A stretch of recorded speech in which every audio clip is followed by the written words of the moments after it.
Welcome to the Field with Purpose podcast, sponsored by Excel Strategies, a mentoring network. My name is Jay Thompson. I'll be your host here with us today. We've got a good friend of mine, Cornelius Lloyd, our good friend and Chatham director with Excel. Cornelius, good to have you in the Sugar City studio. Hey man, I'm glad to be here once again with Excel. You guys do wonderful work in here. We have a good time overlooking the Savannah River and the Savannah Bridge. We always like coming up to the studio on Fridays and telling our stories of what we've accomplished over the week. We've had a big week this week. Very big week. I know we're ready for Labor Day weekend and It's get some time. rest. Yes, it's time. And look, man, we were at Vaden on Wednesday launching the new automotive trailer. We're excited about that. Amazing partnership with Vaden Automotive and Excel. We want to continue to partner with them to change lives, moving our young people into some career readiness opportunities, some Right. workforce development. I think it's going to yield a great result for our young people and for the city of Savannah. Yeah, I'm excited. In fact, I went to my cousin's junkyard yesterday because we were needing some knuckles for our rotor system. We're going to be teaching brakes in the automotive trailer, and it was just fun just thinking about who's all in play to make this trailer happen. You know, we know Vaden came in as exclusive sponsor. They saw the vision.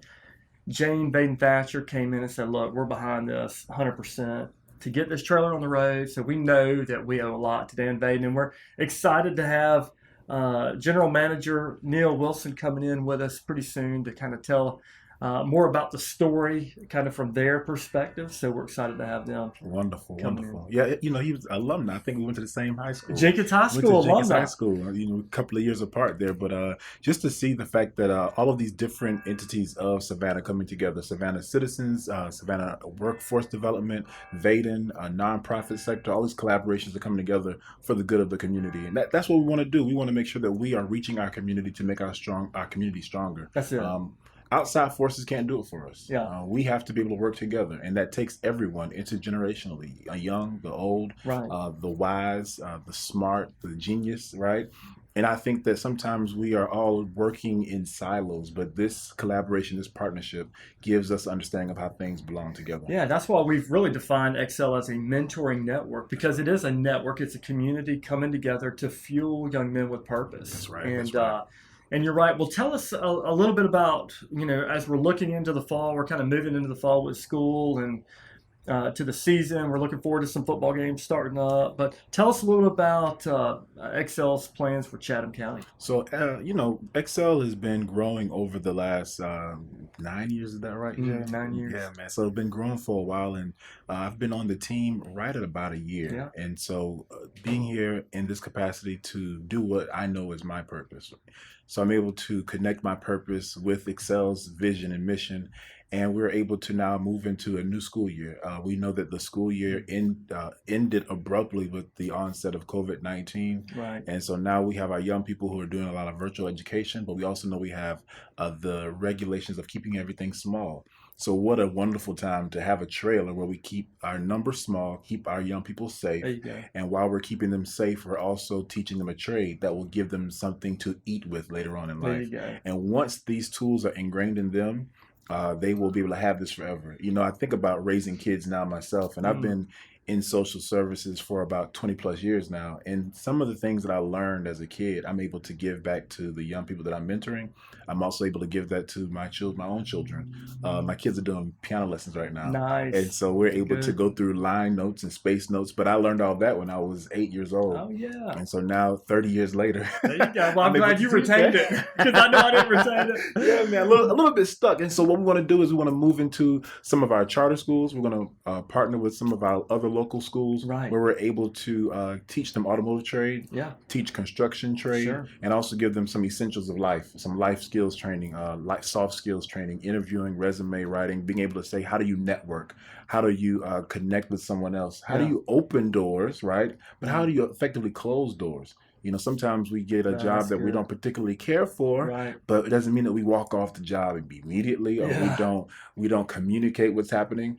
And for some reason, we live in a time now where everybody's like abruptly moving things. And our world has been abrupt right now. We've been having to pivot. We made a joke earlier Yeah. There you about go. pivoting, right? Right. Yeah. I think pivoting is essential to our life, but we have to be careful that we're pivoting in the right direction or in a productive and direction. not just spinning around. Oh and man, because you can get dizzy. Like you were mentioning that earlier. You That's a get great dizzy. point. Yeah. Well, I know Dr. Mike Hughes at Bethesda and Mr. Keith Kilgore, Dean of Students at Bethesda, is excited to get us on campus this next week. And Wonderful. so we're going to start exploring, what that looks like. I know you're going to be on campus moving through our curriculum, training young men in our Fueled with Purpose curriculum. I know we're looking at bringing the trailer on if it's this week or if it's next week, making sure we're getting the trailer on campus, training up in the construction industry. And so we're real excited about that. Tell us a little bit about, your story, background, kind of moving into this place where you are today. Yeah, so, this is a time of identifying purpose. If there's never been a time, right, where we have racial unrest, we also have the COVID-19 situation that's happening. People are losing their lives. We see the disenfranchisement of healthcare providing. And so we recognize that we need to be on the field of loving people, caring about folks. And for me, at an early age, I shared with my mom that I wanted to help people. I didn't know what help would require. Right. So it's almost a lifelong call to help. And I am fueled with purpose to empower people to connect the dots. We recognize that our poverty rate is pretty high here in Savannah. We recognize that the persons who are in that area are women raising kids, and a lot of those kids are boys. And so we recognize that those boys need an example of what work looks like. And so for me, I grew up with my mom and dad, but my father experienced the loss of his father early in life. Okay. And so I always say he's the best man I know. He was able to pull from those experiences of lessons he had learned from his older siblings about who his dad was, and take that and share that with my sister and I. And so for me, I'm just fueled to always help. My father helps people in ministry. Right. My mother is a public servant and helped retire from that industry, and she's always helping and gifting people with her time and innovation and ideas. And so it comes from a family. Yeah. You know this from your own family. That's right. Yeah. Helping people. And so I navigated through Savannah Chatham County public school system, graduated from Jenkins High School, went off to college, stayed away in the metropolitan Atlanta area for about 15 years. And while I was there, I was able to help people. I worked with kids whose parents were incarcerated, and also worked in ministry full time for a while, and then relocated back here to Savannah. So I've shared with you and others that I'm the homeboy that came back home. There you go. To try to make a difference and try to help. I was so encouraged by even yesterday with Neil, our general manager at Vaden, our buddy, announcing, hey, he's alumni Jenkins, and then we were bringing you up and announce alumni Jenkins. So it is fun to be able to partner with friends in the community that are from the community. That's right. Maybe like I moved away 15 years to do student, to do school and student ministry, and moved back to continue the calling. There right. You go. And so it's exciting.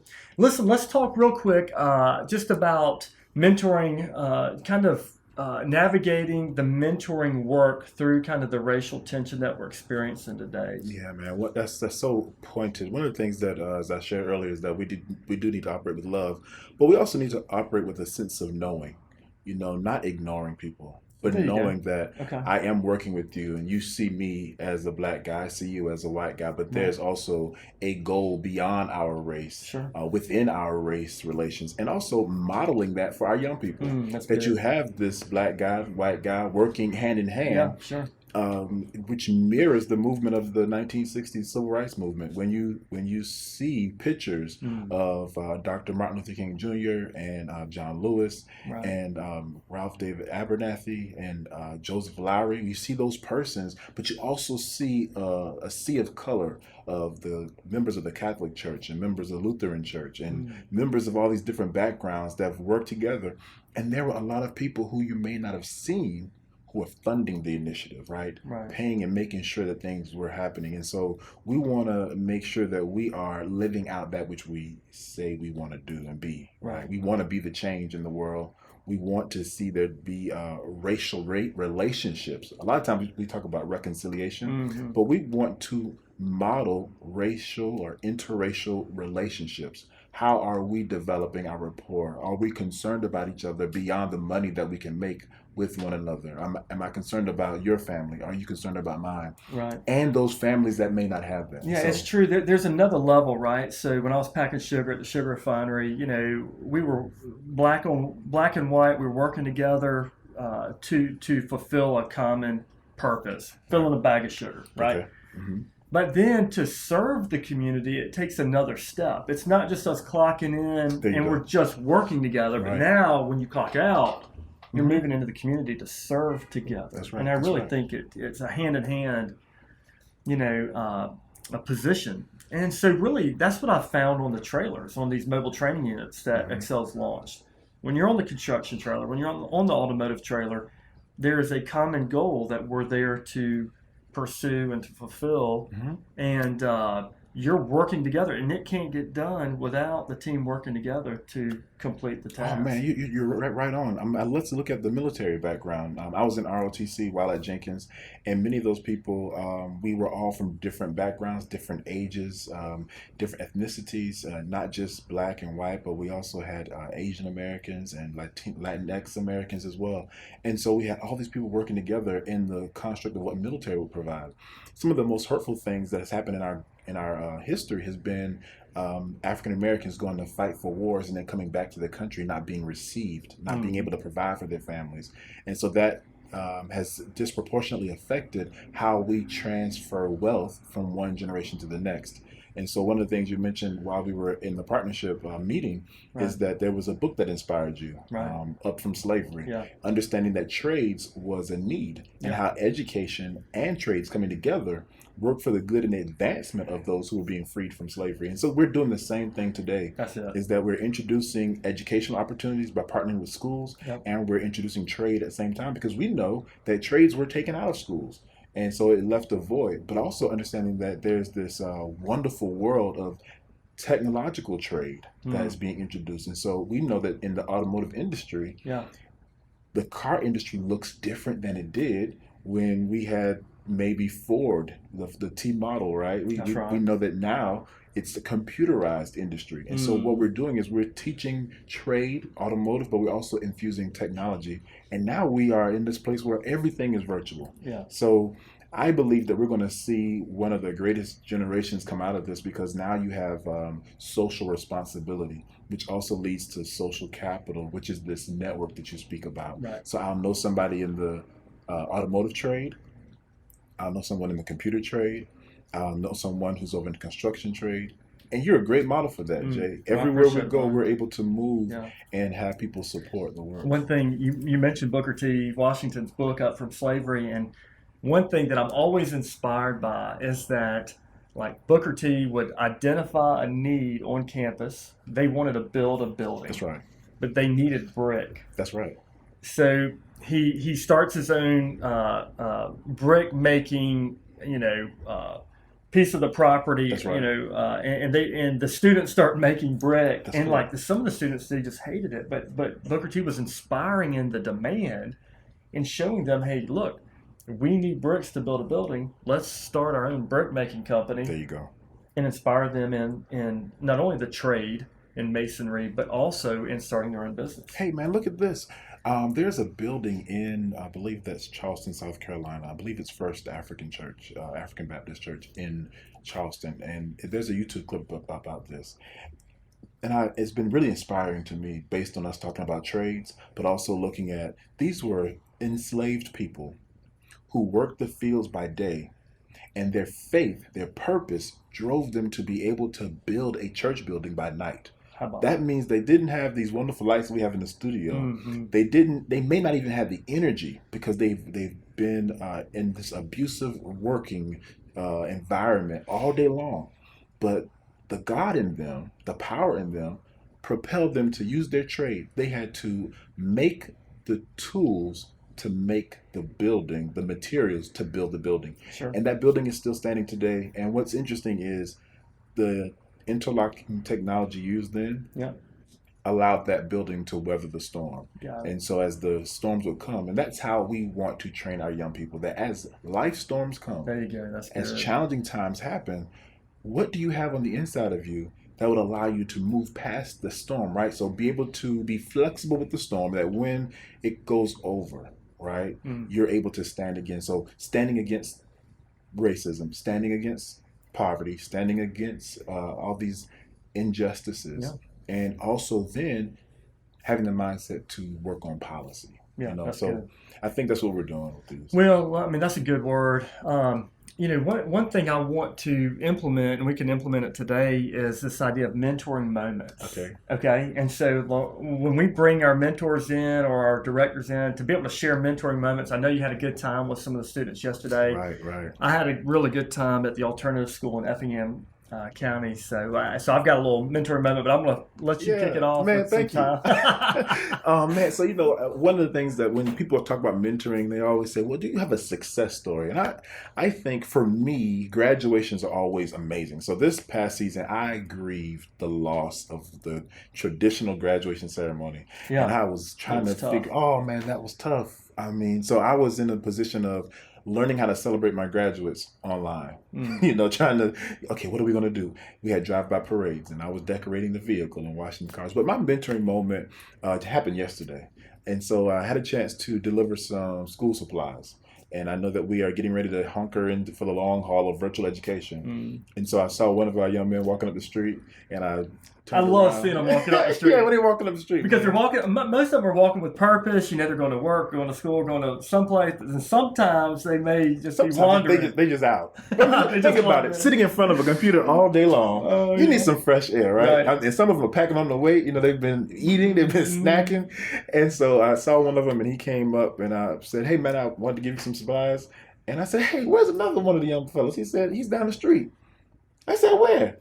Down the street, across the street from the basketball court. Yeah. So let me put the car in park here. And so I pulled over, and so he and I are talking about. Matter of fact, he has some scholarship opportunities that are showing up out of the blue. How about that? Showing up out of the blue, which is exciting for him. Yeah, that's good. But he's very clear about wanting to use his hands. Very clear that he wants to know how he can use his hands and get a degree, which I think is phenomenal. Sure. And so we're walking. I get out of the car. We're walking down the street. It's hot. We have to wear these masks now. So we're walking down the street, and I'm able to. He knocks on the door, gives his name. Mom comes to the door, and she said, "So pleasure to meet you. I'm glad you're here." Gave that little guy the book bag, and he talked about how things are going, and he's talking about his education. But just to see the bright light, to know that we can check in on them. I went around the corner, delivered another book bag. Shot around the corner and delivered another book bag. It's really those drive-by moments, right? Oh, now, I know that term has such a negative, but really that's how we capture. We call it drive-by love. Drive-by love. Drive-by care. Drive-by my family care, call it drive-by hugs. Like if we're in a different city,